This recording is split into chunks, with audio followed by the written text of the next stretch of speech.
Assalamualaikum warahmatullahi wabarakatuh. Perkenalkan, nama saya Debbie Sintiasari dengan NIM 23011350595 dari Program Studi Ilmu Administrasi Publik kelas D akan menjawab soal UTS Administrasi Pembangunan.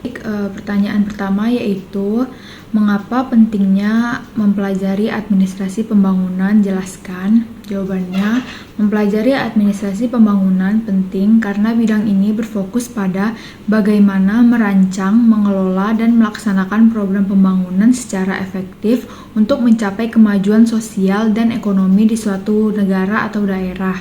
Administrasi pembangunan membantu merancang strategi yang realistis, terukur, dan dapat dilaksanakan untuk mencapai tujuan pembangunan yang diinginkan oleh pemerintah maupun organisasi internasional. Dengan memahami administrasi pembangunan, instansi pemerintah dan organisasi yang lain dapat lebih efisien dalam memberikan layanan publik yang berkualitas sehingga masyarakat bisa merasakan dampak positif dari program pembangunan. Pembangunan memerlukan alokasi sumber daya yang optimal, baik dari segi dana, tenaga kerja, maupun teknologi Administrasi pembangunan membantu memastikan bahwa sumber daya ini digunakan secara bijak dan efisien. Pembangunan yang sukses membutuhkan keterlibatan masyarakat. Administrasi pembangunan juga mengajarkan bagaimana melibatkan masyarakat dalam proses perencanaan dan pelaksanaan proyek sehingga program pembangunan lebih relevan dan berkelanjutan.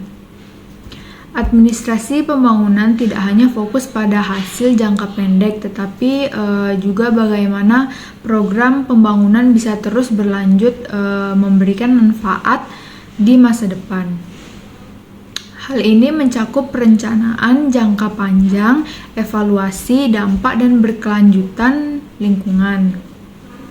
Dalam era globalisasi, banyak tantangan seperti perubahan iklim, urbanisasi, dan teknologi digital yang mempengaruhi pembangunan. Administrasi pembangunan memberikan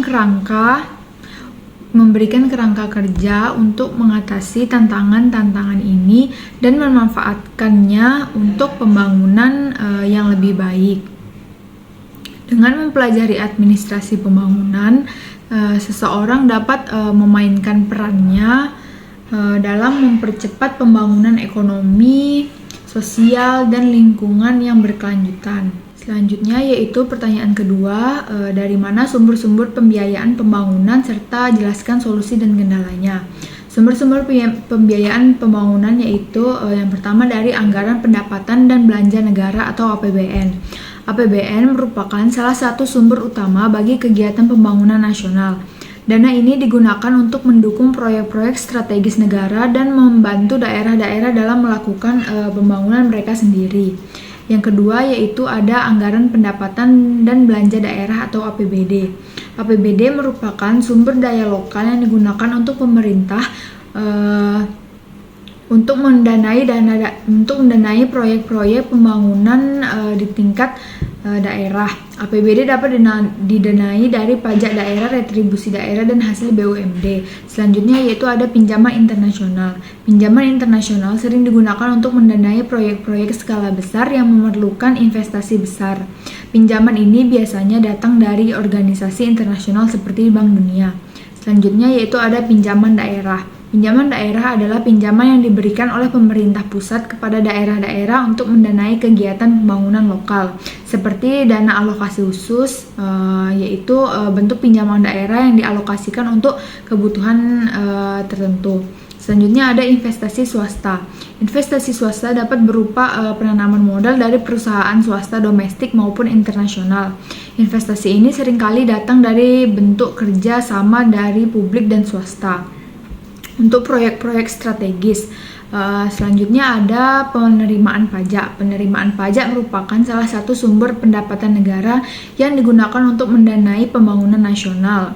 PNBP atau penerimaan negara bukan pajak juga turut berperan dalam meningkatkan pendapatan negara.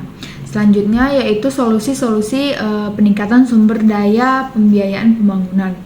Yaitu kita dapat mengoptimalisasikan PAD atau pendapatan asli daerah, dapat dilakukan dengan intensifikasi dan ekstensifikasi subjek-subjek pendapatan daerah, meliputi memperluas basis penerimaan, memperkuat proses pemungutan, meningkatkan pengawasan, meningkatkan efisiensi administrasi, menekan biaya pemungutan, meningkatkan kapasitas penerimaan melalui perencanaan yang lebih terarah. Selanjutnya, peningkatan PNBP atau penerimaan negara bukan pajak dapat dilakukan dengan meningkatkan pengelolaan BUMN atau badan usaha milik negara dan meningkatkan komponen PNBP lainnya. Misalnya meningkatkan pajak daerah, retribusi daerah, menggunakan dana alokasi. Selanjutnya, menggunakan dana alokasi khusus. Menggunakan dana alokasi khusus dapat membantu daerah-daerah dalam membiayai kegiatan pembangunan tertentu yang memerlukan dana tambahan. Dana alokasi khusus dapat dialokasikan langsung kepada daerah yang membutuhkan. Yang terakhir ada kendala-kendala pembiayaan pembangunan. Yang pertama ada defisit anggaran. Salah satu kendala utama dalam pembiayaan pembangunan adalah defisit anggaran. Defisit anggaran sering timbul akibat kekurangan dana yang tersedia untuk membiayai proyek-proyek pembangunan. Upaya untuk menutupi defisit anggaran biasanya dilakukan dengan cara pinjam modal atau menggunakan APBN. Yang kedua yaitu ada tingginya biaya hutang. Tingginya biaya hutang dapat menjadi kendala lain dalam pembiayaan pembangunan. Biaya hutang yang tinggi akan meningkatkan beban keuangan negara dan membuat sulit untuk menyelesaikan proyek-proyek pembangunan.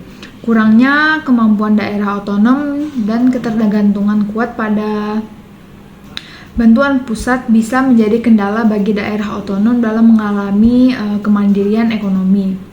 Upaya optimalisasi PAD juga sangat penting untuk meningkatkan kemampuan keuangan daerah sendiri. Terus pembiayaan pembangunan juga dipenuhi oleh berbagai sumber daya yang kompleks seperti APBN, APBD, pinjaman internasional, pinjaman daerah, investasi swasta, dan penerimaan perpajakan. Solusi-solusi ini dapat meningkatkan sumber-sumber pembiayaan pembangunan serta meningkatkan strategi integratif yang melibatkan berbagai stakeholder dan upaya integrasi administrasi sangat penting dalam pembiayaan pembangunan. Selanjutnya pertanyaan ketiga yaitu jelaskan poin-poin penting dari makalah kelompok Anda. Materi kelompok kami yaitu pengendalian pembangunan dan pengawasan. Pengendalian pembangunan merupakan serangkaian kegiatan manajemen yang bertujuan untuk memastikan bahwa pelaksanaan rencana dan pembangunan sesuai dengan tujuan yang telah ditetapkan. Kegiatan ini mencakup pemantauan, evaluasi, dan pengambilan tindakan. Selanjutnya, pengawasan. Pengawasan merupakan tindakan yang bertujuan untuk mengikuti perkembangan pelaksanaan pembangunan agar selalu sesuai dengan rencana yang telah ditetapkan. Perbedaan pengendalian dan pengawasan yaitu kalau pengendalian berfokus pada proses pelaksanaan, sedangkan pengawasan berfokus pada hasil akhir dari pelaksanaan pembangunan. Tahapan dalam pengendalian dan pengawasan. Tahapan dalam pengendalian pembangunan yaitu yang pertama ada perencanaan, menyusun rencana yang jelas. Kedua ada pelaksanaan dengan melaksanakan rencana yang telah dibuat. Setelah itu ada evaluasi yang menilai hasil pelaksanaan untuk mengetahui apakah tujuan tercapai. Selanjutnya ada tahapan pengawasan, meliputi penetapan tujuan pengawasan dan kegiatan pengawasan itu sendiri. Selanjutnya ada jenis-jenis pengendalian. Jenis-jenis pengendalian dibagi menjadi beberapa. Ada yang berdasarkan metode, berdasarkan tingkat pengendalian, berdasarkan tahapan pembangunan, berdasarkan aspek yang dikendalikan. Selanjutnya jenis-jenis pengawasan yaitu pengawasan fungsional yang memastikan fungsi-fungsi organisasi berjalan dengan baik, pengawasan masyarakat yang melibatkan masyarakat dalam pengawasan proyek, pengawasan administrasi yang memastikan prosedur administrasi diikuti. Terus ada pengawasan teknis yang memeriksa aspek teknis dari pembangunan, pengawasan pimpinan yang melibatkan pimpinan dalam pengawasan, dan pengawasan barang yang memastikan barang material sesuai dengan spesifikasi. Yang terakhir ada pengawasan internal dan eksternal, yaitu pengawasan dari dalam organisasi dan pihak luar organisasi. Selanjutnya ada kendala pengendalian dan pengawasan birokrasi. Yang pertama ada yang selanjutnya ada kendala dalam pengendalian dan pengawasan.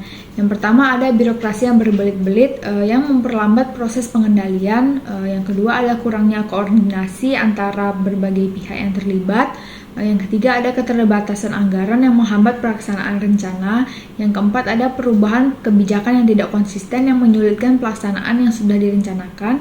Yang kelima yaitu kurangnya keterlibatan masyarakat yang mengurangi efektivitas pengawasan. Selanjutnya ada solusi untuk mengatasi kendala itu. Yang pertama ada peningkatan koordinasi yang meningkatkan komunikasi antar lembaga. Yang kedua implementasi prinsip good governance yang memastikan transparansi dan akuntabilitas. Yang ketiga yaitu mengoptimalkan pengelolaan anggaran, meningkatkan efisiensi penggunaan dana. Terus ada stabilitas kebijakan yang memastikan kebijakan tetap konsisten. Terus yang terakhir ada partisipasi masyarakat yang mendorong masyarakat untuk terlibat. Pengawasan dan pengendalian penting untuk memastikan proyek pembangunan yang dilaksanakan sesuai rencana dalam aspek kualitas, waktu, dan biaya. Keduanya berperan dalam meningkatkan efektivitas, efisiensi, dan akuntabilitas pembangunan. Demikian jawaban yang dapat saya sampaikan. Saya akhiri. Wassalamualaikum warahmatullahi wabarakatuh.